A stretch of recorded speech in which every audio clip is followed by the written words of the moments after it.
इस वीडियो के अंदर मैं आपको एसएससी जीडी 2026 के अंदर आने वाले ऐसे क्वेश्चन बताने वाला हूं जो 90% एग्जाम के अंदर आ सकते हैं। अगर इस वीडियो को आप शुरू से लेकर एंड तक देख लोगे तो इसमें से जैसे मान लो आपको 4-5 क्वेश्चन तो इसके अंदर ही डिक्टो मिल जाएंगे। आपको करना क्या है, वीडियो को शुरू से लेकर एंड तक देखना है, बिल्कुल भी वीडियो को स्किप नहीं करना है, स्टेप बाय स्टेप देखना है। और इस वीडियो के अंदर मैं ऐसी ट्रिक भी आपको बताऊंगा, जैसे मान लो खूब सारे क्वेश्चन होते हैं जो अपन को आते नहीं है, जिनके आंसर अपन को आते नहीं है, अपन उनके उत्तर दे नहीं पाते, तो कुछ ऐसी उनकी तरकीब बताऊंगा, कुछ ऐसी उनकी ट्रिक बताऊंगा जिनको आप ऑप्शन से भी सोल्व कर सकते हो। मतलब इस वीडियो के अंदर आपको 25 क्वेश्चन ही नहीं मिलने वाले, इसके साथ साथ आपको बहुत सारी ट्रिक भी मिलने वाली है जिसको देखकर आप इजीली पेपर को सोल्व कर पाओगे और इजीली अच्छे नंबर ला पाओगे। वीडियो को स्किप मत करना। अब वीडियो को बिना टाइम वेस्ट के स्टार्ट करते हैं। पहला क्वेश्चन, सबसे पहले क्वेश्चन को आप पढ़ो। वाक्य शुद्धि अपन को करनी है। वह चश्मा लगाकर पढ़ता है। इस वाक्य में अपन को त्रुटि पहचाननी है, मतलब क्या गलत है इसके अंदर वो अपन को बताना है। और अगर गलत नहीं है तो अपन को सिंपली देख लो, यहाँ पे ऑप्शन होगा एक, ये सी ऑप्शन, कि इसमें कोई गलत नहीं है तो आपको ये वाला करना है। सबसे पहले देखो इसके अंदर कुछ गलत है या नहीं है। यहाँ पे लिख रहा है वह चश्मा लगाकर पढ़ता है। अब यहाँ पे देखो, अब आपको क्या लग रहा है, थोड़ा बहुत डाउट तो आ रहा होगा ना, आपको थोड़ा बहुत तो शक तो हो रहा होगा, यार कुछ ना कुछ तो गलत होगा तभी एग्जामिनर ने क्वेश्चन दिया है। तो अगर ऐसा कोई क्वेश्चन आता है ना जिसके अंदर आपको लगता है कि कुछ ना कुछ गलत हो सकता है, नहीं हो सकता, तो आपको डायरेक्ट ऑप्शन के ऊपर जाना चाहिए, ऑप्शन चेक करना चाहिए एक एक। जैसे पहला ऑप्शन अपन चेक करते हैं, चश्मा लगाकर नहीं पहनकर पढ़ा जाता है। ऐसा कुछ भी नहीं होता। चश्मा हमेशा अपन लगाते ही हैं। पहनते तो अपन क्या है, पहनते तो क्या है, कपड़े, कपड़े पहने जाते हैं, ठीक है, और चश्मा लगाया जाता है, तो ये तो सही है, मतलब ये वाला ऑप्शन तो गलत हो गया। दूसरा, वाक्य में क्रिया संबंधी अशुद्धि है। आपको क्रिया संबंधी कोई अशुद्धि दिख रही है इसके अंदर, वह चश्मा लगाकर पढ़ता है, कुछ क्रिया संबंधी दिख रही है, कुछ भी नहीं दिख रही, तो ये ऑप्शन भी गलत हो गया।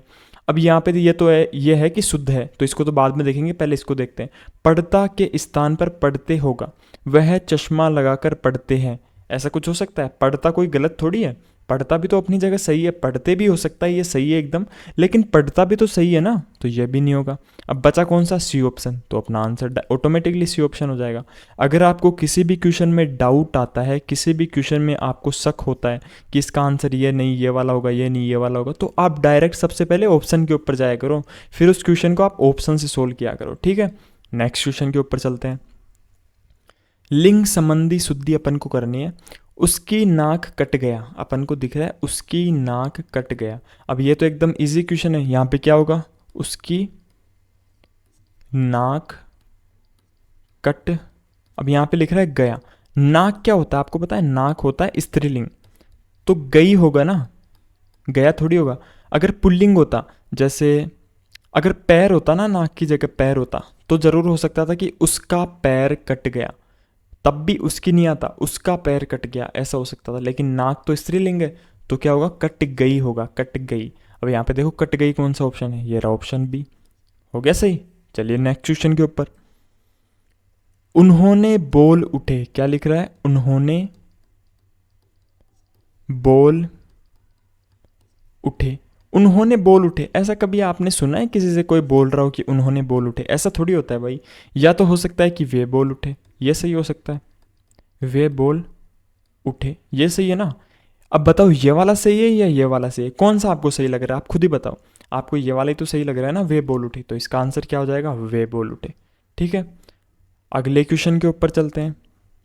वर्तनी की दृष्टि से शुद्ध शब्द का चयन, अपन को मतलब आशीर्वाद कैसे लिखते हैं, और ये आशीर्वाद वाला क्वेश्चन तो ऐसे मान लो इसके अंदर लगभग 6 से 7 बार पूछ लिया एसएससी जीडी के अंदर कि आशीर्वाद कैसे लिखते हैं।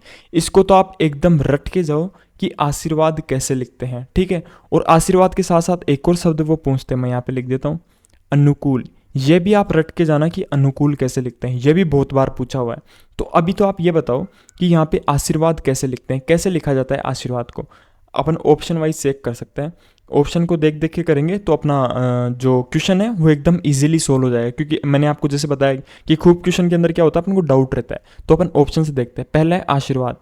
अब देखो आशीर्वाद मैं लिख के बताता हूँ पहले आपको, आ की मात्रा, और ये ई की मात्रा बड़ी आती है, खूब लोग क्या करते हैं ई की मात्रा छोटी लगा देते हैं।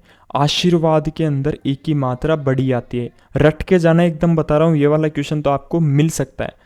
फिर आशीर्वाद, ये देखो ऐसे लिखते हैं आशीर्वाद। दोबारा लिख के बताता हूँ।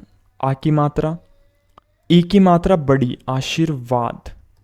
अब यहाँ पे देखो कौन सा है, ये वाला सह तो आता नहीं है, ये तो गलत हो गया।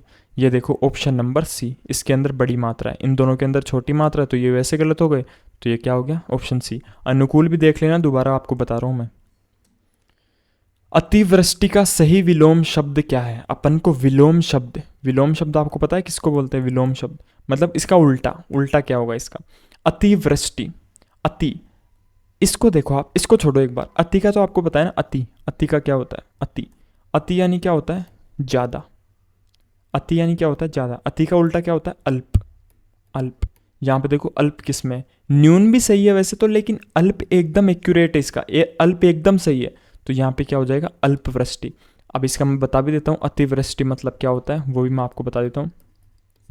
अतिवृष्टि यानी होता है बहुत ज़्यादा बारिश, बहुत ज़्यादा वर्षा, ठीक है। और अल्पवृष्टि मतलब क्या होता है? कम वर्षा। आया समझ? एकदम ध्यान से करो भाई, ये क्वेश्चन छप सकते हैं ऐसे कि ऐसे एग्जाम के अंदर। अधिसूचना का प्रकाशन कहाँ किया जाता है? अधिसूचना, अधिसूचना आपको पता भी है अधिसूचना क्या होता है? अधिसूचना यहाँ पे देखो, पहले अधिसूचना की आप डेफिनेशन देखो। मैं ऐसे ही नहीं रटाने के नहीं कराने वाला आपको कि ये डायरेक्ट आंसर बता दूं, मैंने पूरी स्लाइड ली है जिससे आपको समझा सको अधिसूचना किसे कहते हैं, जिससे किसी और क्वेश्चन के अंदर भी ये वाला फंस जाए तो आप कर सको उसको। अधिसूचना क्या होता है? ये सरकारी कामकाज में एक महत्वपूर्ण दस्तावेज है जिसे विशेष रूप से राजपत्र, देखो ये आ गया, राजपत्र में प्रकाशित करने के लिए लिखा जाता है। इसका उद्देश्य किसी कानूनी, प्रशासनिक या नीतिगत निर्णय को आम जनता या संबंधित सरकारी कर्मचारी तक आधिकारिक रूप से पहुंचाना होता है। मतलब जैसे सरकार कोई भी घोषणा करती है ना, सरकार ने जैसे मान लो लॉकडाउन की घोषणा की थी, लॉकडाउन, ठीक है, तो वो अधिसूचना जारी करती है। वो क्या जारी करती है? अधिसूचना। और वो किसके द्वारा करती है? राजपत्र के, तो और ऐसी कुछ होती है अधिसूचना। तो इसका आंसर क्या हो जाएगा? गजट या राजपत्र में, ठीक है। नेक्स्ट क्वेश्चन, आंखें फेर लेना मुहावरे का सही अर्थ क्या है? अब देखो जैसे ये इससे बात कर रही है लेकिन इसने आंखें फेर ली, इसको इग्नोर कर रहा है। आंखें फेर ली ना, इसका मतलब क्या होता है? दृष्टि कम होना। दृष्टि कम होना थोड़ी होता है भाई, दृष्टि कम थोड़ी हुई है, उसने आंखें फेर ली। मतलब प्रतिकूल होना या पहले जैसा व्यवहार ना करना। मतलब सॉरी यही सही होगा। मतलब पहले तो ये इससे बहुत बोलता था, लेकिन जैसे इसने भाव देना चालू किया ये आंखें फेरने लग गया। मतलब पहले से इसको कम इज्जत देने लग गया। तो पहले जैसा व्यवहार ना करना या प्रतिकूल होना, ठीक है। इसका आंसर क्या हो जाएगा? B option. नेक्स्ट, कौन सा शब्द शुद्ध है? सन्यासी कैसे लिखते हैं बताओ अब आप। जैसे मैंने आशीर्वाद बताया था वैसे ये सन्यासी बहुत इंपॉर्टेंट है कि सन्यासी कैसे लिखते हैं। तो सन्यासी मैं आपको लिखकर बता देता हूँ। सन्यासी, सन्यासी ऐसे लिखा जाता है भाई। अब ये देखो कौन सा ऑप्शन है, मतलब ये जो सी है ना उसमें ई की मात्रा बड़ी आती है। सन्यासी, ये वाला ऑप्शन देखो, ये रहा। आया समझ? चलिए दूसरे क्वेश्चन के ऊपर। मेमो का हिंदी पारिभाषिक शब्द क्या है? ये आपको एक चीज़ बता दूँ, ये मेमो, मेमो नोटिफिकेशन, ठीक है, नोटिफिकेशन। एक एक दो शब्द और हैं, जैसे एक तो मेमो हो गया, एक नोटिफिकेशन हो गया, एक एक क्या होता है, एक याद नहीं आ रहा मेरे को, बाद में बता दूंगा चलो। हाँ एक और है सर्कुलर, सर्कुलर। ये तीन शब्द बार बार पूछे जाते हैं। नोटिफिकेशन का मतलब तो क्या होता है? सूचना, कुछ भी सूचना आती है ना, सूचना या अधिसूचना। मेमो, मेमो का तो अपन को यहाँ पे पूछ रही है। और सर्कुलर का मतलब क्या होता है? परिपत्र। सर्कुलर यानी क्या होता है? परिपत्र। ऐसे क्वेश्चन बहुत पूछ रहा है इस बार, ठीक है। अब यहाँ पे बताओ मेमो का क्या होता है। अब अधिसूचना तो आपको पता है किसको बोलते हैं? नोटिफिकेशन को। मैंने आपको बता ही दिया अधिसूचना किसको बोलते हैं? नोटिफिकेशन को। अब इसका बताओ आप तो। मेमो, मेमो क्या होता है?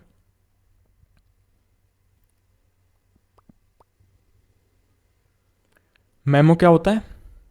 ज्ञापन। क्या होता है? ज्ञापन, ठीक है। यहाँ पे देखो सबकी मैंने डेफिनेशन भी दे रखी है। अधिसूचना तो मैंने आपको बता ही दी थी कि सरकार कोई भी नया कानून लाती है, कोई भी नियुक्ति या स्थानांतरण करती है तो उसकी अधिसूचना जारी करती है। ज्ञापन, ज्ञापन यानी यहाँ पे इसका मतलब क्या है? मेमो, ठीक है।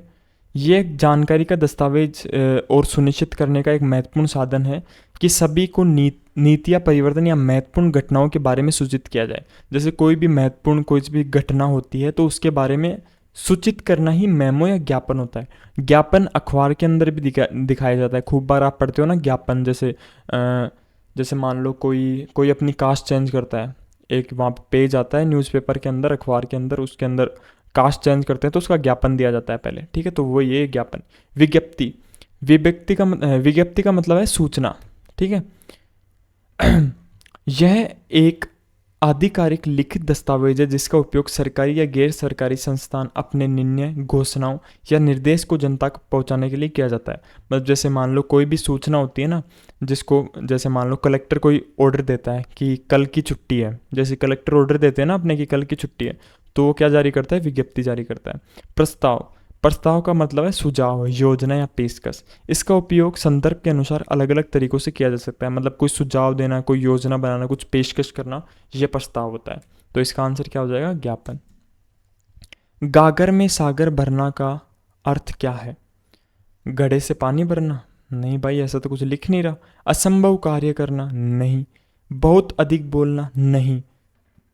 गागर में सागर भरना मतलब कोई छोटी सी जगह पे ऐसे मान लो कि सागर भर दिया आपने, मतलब कम शब्दों में बहुत कुछ बोल दिया आपने, ठीक है। नेक्स्ट क्वेश्चन, कृपया आज का अवकाश देने की कृपा करें। अब यहाँ पे देखो सबसे इंपॉर्टेंट क्वेश्चन, कृपया यहाँ पे भी आ गया और यहाँ पे भी कृपा आ गया, दो दो नहीं लिखते, हमेशा एक ही लिखते हैं। या तो इसका होता कृपया आज का अवकाश दे, ठीक है, या इसका होता आज का अवकाश देने की कृपा करें, मतलब दोनों में एक ही आता, तो यहाँ पे कृपया नहीं आएगा, ठीक है। तो क्या गलत हो गया, ऑप्शन बी।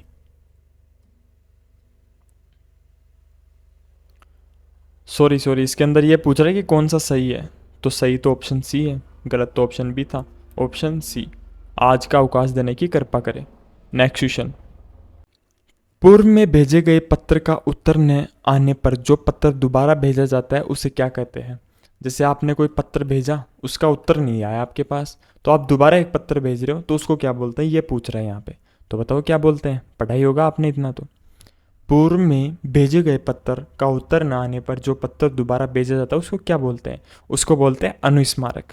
क्या बोलते हैं, रिमाइंडर यानी अनुस्मारक। अनु यानी होता है दोबारा, मतलब दोबारा आप उसको याद दिला रहे हो भाई कि मैंने पत्र भेजा था, उसका उत्तर तो भेज, तो इसको क्या बोलते हैं, अनुस्मारक। अनुगामी शब्द का सही अर्थ क्या है? अनुगामी, ये तो आपको पता ही होगा, ये तो बहुत इजी क्वेश्चन है। अनुगामी का मतलब क्या होता है, जो पीछे चलता है, ठीक है, जो आपके पीछे चलता है वो अनुगामी होता है। नेक्स्ट क्वेश्चन, यहाँ शुद्ध गाय का दूध मिलता है। शुद्ध गाय नहीं, यहाँ गाय का शुद्ध दूध मिलता है। गाय तो सभी शुद्ध होती है, कोई अशुद्ध थोड़ी होती है, लेकिन दूध शुद्ध और अशुद्ध होता है, तो इसका मतलब क्या होगा, यहाँ गाय का शुद्ध दूध मिलता है, ठीक है। इसका आंसर क्या आ जाएगा, यहाँ गाय का शुद्ध दूध मिलता है, यहाँ गाय शुद्ध का, तो ऑप्शन ए, ठीक है। इंडोर्समेंट, देखो मैं बताया था ना, ऐसे क्वेश्चन बहुत पूछ रहा है। इंडोर्समेंट के लिए सही आपको शब्द बताना है कि इंडोर्समेंट का मतलब क्या होता है। यहाँ पे देखो, बताओ देख के क्या होगा इंडोर्समेंट का मतलब। पहला है अधिसूचना। अधिसूचना तो मैंने आपको 10 बार बता दिया कि अधिसूचना इंडोर्समेंट नहीं होता, अधिसूचना यानी होता है नोटिफिकेशन, नोटिफिकेशन, ठीक है। अब यहाँ पे देखो इंडोर्समेंट, इंडोर्समेंट का मतलब क्या होगा, इंडोर्समेंट का मतलब होता है किसी दस्तावेज के पीछे कोई टिप्पणी की जाती है ना, किसी दस्तावेज के पीछे, उसको वैसे बोलते हैं पष्टांकन, ठीक है, पष्टांकन बोलते हैं। जैसे कोई दस्तावेज है, उसके पीछे कोई टिप्पणी की गई, उसको बोलते हैं पष्टांकन या इंडोर्समेंट। और ये क्या बोलते हैं इसको, अनुस्मारक यानी क्या होता है, रिमाइंडर। जैसे मैंने आपको भी यहाँ पे इस क्वेश्चन के अंदर पूछा भी गया था, अनुस्मारक मतलब कोई पत्र आपने भेजा, उसका आंसर नहीं आया, तो दोबारा पत्र भेज रहे हो, उसको अनुस्मारक बोलते हैं। और टिप्पणी यानी क्या होता है, टिप्पणी यानी जैसे कोई भी कमेंट करना, जैसे ये वीडियो आपको कैसे लगी उसके नीचे अगर आप कमेंट करोगे, उसको टिप्पणी बोलते हैं हिंदी के अंदर। उपत्यका का अर्थ क्या होता है, उपत्यका, ठीक है, पर्वत का शिखर, जैसे मान लो ये शिखर, शिखर नहीं होता। उपत्यका का मतलब होता है जैसे ये पहाड़ हो गए अपना, ये पहाड़ है, ये सब कुछ पहाड़ दिख रहे हैं, और इसके जो नीचे की ये जमीन है ना, ये वाली ये जमीन आपको दिख रही है, यही होता है उपत्यका। तो यहाँ पे क्या होगा, पर्वत के नीचे की भूमि, ठीक है। नेक्स्ट, खरगोश को काटकर गाजर खिलाओ। अब देखो क्या क्या बकवास कर रहा है ये क्वेश्चन। खरगोश को काटकर, खरगोश को थोड़ी काटोगे भाई, गाजर को काटो, गाजर को काट कर खरगोश को खिलाओ। तो यहाँ पे क्या, पदक्रम संबंधी, मतलब पहले क्या आएगा, गाजर, इसकी जगह क्या आएगा, गाजर, मतलब ये वाला पहले आएगा तो पदक्रम, मतलब वर्ड ये वाला इधर दिया गया है, ये वाला इधर, तो इसको उठाकर इधर रखोगे तब सही होगा ये। वहां अनेकों लोग उपस्थित थे, अनेकों नहीं होता, अनेक होता है, वहां अनेक लोग उपस्थित थे, तो इसका आंसर क्या आ जाएगा, ऑप्शन बी। सरकारी पत्रों में पत्र संख्या के नीचे बाईं ओर क्या लिखा जाता है, जैसे कुछ भी सरकारी पत्र होते हैं, जैसे आपस में भी भेजते हैं, जैसे मान लो जैसे कोई एक विभाग है वो दूसरे विभाग को कोई सूचना भेज रहा है, कुछ भी नोटिफिकेशन भेज रहा है, तो वो जो पत्र लिखता है उसके बाईं और नीचे, बाईं और नीचे क्या लिखा जाता है, जैसे मैं पत्र दिखा देता हूँ आपको, ये रहा पत्र। अब देखो इसके बाईं ओर क्या लिख रहा है, उसका नाम और विभाग का नाम, ये देखो, तो क्या आएगा, प्रेषक का नाम व पद। दिनांक थोड़ी लिखते हैं, दिनांक तो देखो किधर लिख रहा है दिनांक, दिनांक तो इस साइड लिखी जाती है, और अपन को तो बाईं ओर पूछ रहा है, तो क्या आ जाएगा, प्रेषक का नाम व पद। अब आपको एक चीज़ बताऊं, यहाँ पे मैं डेली डेली आपके लिए वीडियो लेके आने वाला हूँ, डेली मोस्ट इंपॉर्टेंट क्वेश्चन आपके लिए लेके आने वाला हूँ। इस चैनल को सब्सक्राइब जरूर कर लेना, एक तो डेली आपको मिलने वाले, डेली मतलब एक भी दिन ऐसा नहीं होगा जिस दिन नहीं मिलेंगे। ये जो आपकी एग्ज़ाम चलने वाली है ना 30 मई तक, ऐसे मान लो इस चैनल को आप सब्सक्राइब कर लोगे ना, आपके कुछ क्वेश्चन को आपको यहीं से मिल जाएंगे, इसलिए बोल रहा हूँ डेली यहाँ पे वीडियो आने वाली है। और हिंदी की नहीं, मैथ के भी, मैथ के भी ऐसे ऐसे इंपॉर्टेंट कंसेप्ट आपके लिए लेके आने वाला हूँ, जिसको अगर आप सोल्व कर लोगे तो आपके मार्क्स अगर पहले 10 नंबर आते थे तो इससे 30 नंबर हो जाएंगे, ऐसे मान लो।